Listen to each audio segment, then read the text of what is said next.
Dulu ada seorang anak muda yang sering sholat subuh berjamaah. Anak muda ini setiap subuh berangkat ke masjid. Berangkat ke mushola Al-Qamar setiap subuh.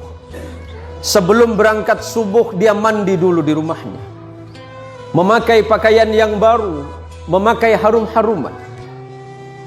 Tiba-tiba di tikungan jalan dia jatuh. Jatuh di tikungan. Apakah dia tidak melanjutkan perjalanan? Dia pulang ke rumahnya, mandi lagi, pakai baju baru lagi, memakai harum-haruman lagi, berangkat lagi ke masjid. Untuk kedua kalinya anak muda ini terjatuh di tempat yang sama. Apakah anak muda ini putus asa? Tidak. Anak muda ini balik lagi ke rumahnya. Dia berganti pakaian baru, mandi, berpakaian baru, dan pakai harum-haruman lagi.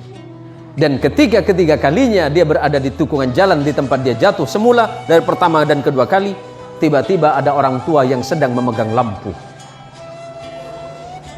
Orang tua ini bertanya kepada anak muda ini, "Wahai anak muda, kamu mau kemana?" "Saya mau ke masjid, Pak. Saya mau sholat subuh." "Iya, dari tadi saya melihatmu dari jauh, engkau jatuh. Tapi setelah itu engkau pulang lagi, kemudian kembali lagi, jatuh lagi, dan kemudian engkau pulang lagi untuk yang ketiga kalinya. Jadi bagaimana, Pak? Takutnya kamu jatuh, saya antarkan kamu ke masjid." Diantarkan oleh orang tua ini pakai lampu tadi. Sesampainya di depan masjid, sesampainya di depan mushola Al-Qamar, anggap Al-Qamar. Sesampai di depan mushola, orang ini bertanya, "Anak muda, apakah kamu masih mau sholat?" "Iya, Pak." "Apakah Bapak mau sholat dengan saya?" "Tidak." "Kenapa Bapak nggak mau sholat, cuma mengantarkan saya?" "Iya, karena memang tugas saya hanya ingin mengantarkanmu ke masjid ini." "Bapak kenapa nggak mau sholat?" Orang ini berkata, "Karena aku adalah syaiton." "Kenapa, Pak? Kok bisa?" "Iya. Hei anak muda, kamu tahu tidak yang menjatuhkanmu 1 kali dan 2 kali itu siapa? Itu saya."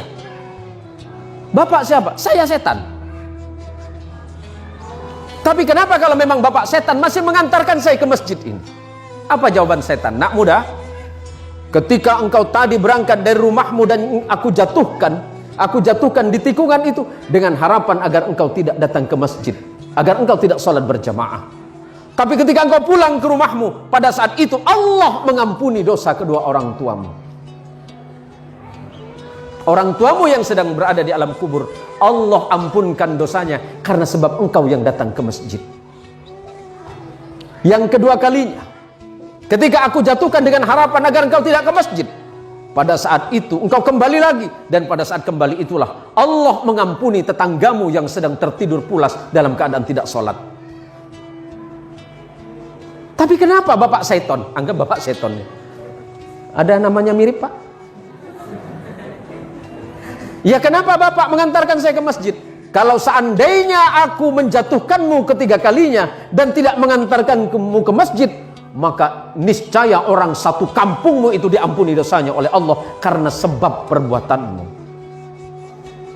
Masya Allah, anak muda yang datang ke masjid, anak muda yang datang ke mushola, apalagi kemudian datang ke mushola sebelum waktunya sholat, dia memperdengarkan adzannya, orang lain kemudian terbangun. Pada saat itulah Allah merasa sedang jatuh cinta kepadamu, hai anak muda. Kalau Allah sedang jatuh cinta kepadamu, anak muda, apapun yang kau minta, Allah merasa malu jika tidak mengabulkannya.